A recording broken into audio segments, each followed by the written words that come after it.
बहुत समय पहले की बात है। एक महाराजा थे। जब महाराजा राजधानी के अंदर थे तो एक 70 वर्षीय व्यक्ति महाराजा से मिलने आया। उसने महाराज से कहा, मैं 70 साल जी चुका हूं, अच्छे से जी चुका हूं। मेरे 2 बच्चे हैं, मेरे पास मकान है, लेकिन मुझे बताएं कि जीवन में क्या है। मैंने बस काम किया और खाया, लेकिन मैं अमीर नहीं बन पाया। हे प्रभु, मेरी एक आखिरी इच्छा है, मैं अमीर बनना चाहता हूं। महाराजा बहुत बुद्धिमान थे। उन्होंने बूढ़े व्यक्ति से कहा कि मैं तुम्हें उतनी संपत्ति दूंगा जितनी तुम चाहोगे, लेकिन यह केवल एक अनुबंध है। बूढ़े ने पूछा कि यह क्या है? महाराज ने कहा कि मनुष्य को हमेशा धन कमाना चाहिए, और यदि वह इसे दान में प्राप्त करता है तो वह एक भिक्षु के रूप में अमीर बन जाता है। इसके बदले मैं तुम्हें एक काम दूंगा और उसके अनुसार तुम्हें धन भी दूंगा। बूढ़े ने पूछा कि मुझे क्या काम करना है? महाराज ने कहा, पास में एक नदी है, तुम उस नदी में तैरना, एक बार इस किनारे से उस किनारे तक जाना और इस किनारे पर वापस आना, तुम्हें एक सोने का सिक्का मिलेगा। बूढ़ा आदमी बहुत खुश हुआ। उसने पूछा, महाराज, मुझे कब तैरना शुरू करना चाहिए? महाराजा ने कहा, कल सुबह मैं, मंत्री और सभी लोग वहां आएंगे, तुम तैरना। बूढ़े ने सोचा, जब मैं छोटा था तो मैं एक बहुत अच्छा तैराक हुआ करता था। दौलत के लालच में बूढ़े ने यह भूल गया कि उसकी उम्र 70 साल है। उसने सोचा, मेरे पास सुबह से शाम तक का समय है, ये एक छोटी सी नदी है, कुछ ही मिनटों में मैं एक किनारे से दूसरे किनारे तक जाकर आ सकता हूं। नदी तो बड़ी थी, लेकिन धन की चाहत के कारण उसे छोटी लगने लगी।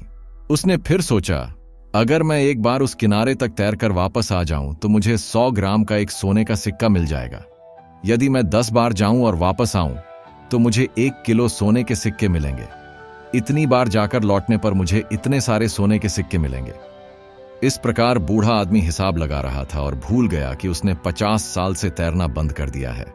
बूढ़ा आदमी घर गया और बोला कि कल हम अमीर हो जाएंगे।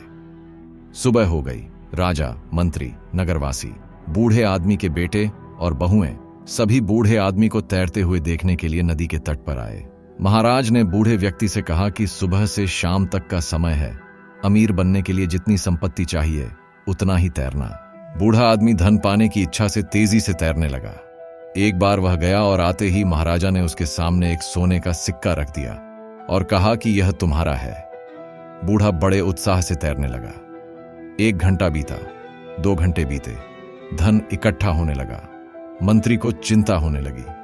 मंत्री ने महाराज से कहा कि यदि आप इस प्रकार धन देंगे तो राज्य का सारा धन समाप्त हो जाएगा। कल कोई दूसरा व्यक्ति आएगा और कहेगा कि वह तैरेगा। राजा ने मंत्री से कहा, बस देखते रहो। दोपहर को धन का ढेर लग गया और बूढ़े का पूरा परिवार खुश हो गया। महाराजा ने बूढ़े व्यक्ति से कहा, तुमने उतना धन कमा लिया है जितना तुम्हें अमीर बनने के लिए चाहिए था। बूढ़े व्यक्ति ने महाराजा से कहा कि अभी सूर्य अस्त नहीं हुआ है, ऐसा अवसर दोबारा कैसे मिल सकता है?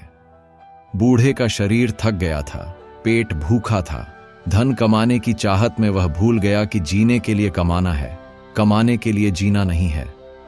बूढ़ा आदमी तैरने गया, नदी के बीच में चला गया। उसके शरीर में तैरने की ताकत नहीं बची थी। उसकी आंखों के सामने अंधेरा छा रहा था और वह डूब गया। महाराज ने मंत्री से कहा, हालात सबके एक जैसे हैं, दौलत किसी की नहीं होती। अभी तक किसी ने भी धन का अनुभव नहीं किया। इकट्ठा किया और गए, जिन्होंने इकट्ठा किया वे सब चले गए, जो इकट्ठा किया गया बस वही है।